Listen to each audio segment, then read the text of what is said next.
Assalomu alaykum hurmatli xonim qizlar. Sizlarni 8-mart bayrami bilan chin yuragimizdan tabriklaymiz. Mening sol qo'l tarafimda turgan izanlar sizlar ataqliq tambirchi Qozog'istonning xizmat ko'rsatgan san'at arbobi Muratjon Nuruzov. O'ng qo'l tarafimda turgan ataqli aktyor duttachi nechiqirliq bizning inimiz Umidjon Qasimov. Naqshining nomi Qor Layli. Şiiri Emincan Toxtiyarovning, muzikasi O'zamning. Qani bir anglab boqaylik.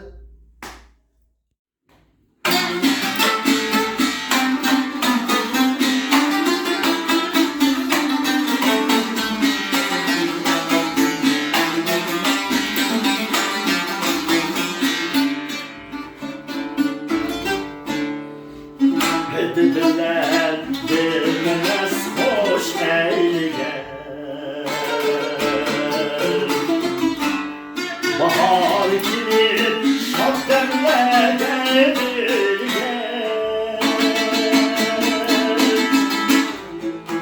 dediler bilmez hoş eyle bahar gelip şad demlere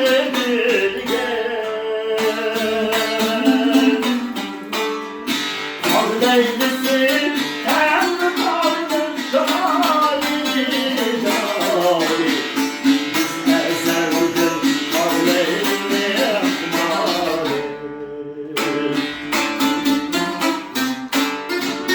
Leylisi hem kalbim cemali cemali Biz ezeldir Leyli ekmali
güle